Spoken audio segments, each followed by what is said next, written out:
Living alone has its perks. You wake up when you feel like it, hang out at night, eat when you want, do what you want, when you want. It's great not having to worry about anyone but yourself.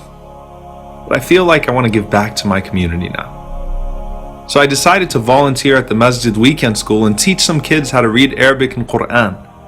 Some of my fondest memories growing up were at weekend school, so this is going to be interesting considering it'll be my first time there not as a student, but as a teacher.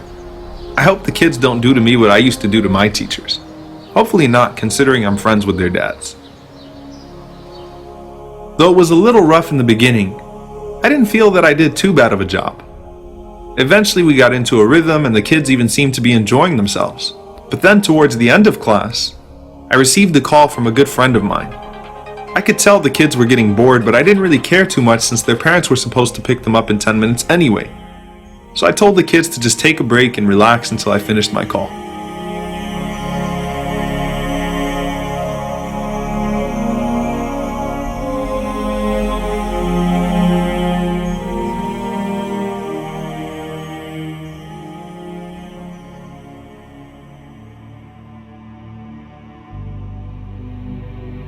The call took longer than expected, and when I came back, I was surprised to see only one child there.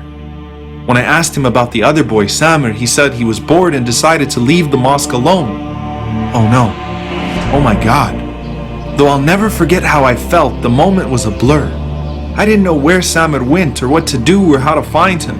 My heart was racing and all sorts of terrible thoughts were going through my mind. Then I remembered that I left another child at the mosque, so I had to go back and make sure that he didn't run off as well. As I ran back to the door of the mosque, right in front of me was Samir's father.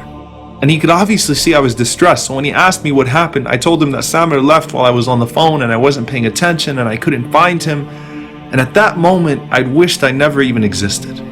It was a nightmare scene out of a movie. Though the boys were found, every time I think back to this incident, I get mad at myself for being so irresponsible and for not paying more attention to those kids. I knew that if I had been at work, I wouldn't have answered my phone in the first place. I obviously didn't know what it meant to be in charge of a couple of kids, and I seemed irresponsible in the eyes of Samir's father. He saw me as a teenager who needed to grow up, and he was right, and that was my last day with Samir. When he heard the story, my uncle told me to take it easy on myself, but to realize that responsibility is not limited to parenting or being a husband or a paid employee. We have to be careful with everything and everyone that Allah has put under our care, even if for a moment. The Prophet, peace be upon him, said, "Each of you is a shepherd, and each of you is responsible for his flock." And that day, those kids were my flock, and I failed them. Personal accountability is stressed throughout the prophetic tradition, and we usually think of it solely in terms of spiritual matters like worship and sin.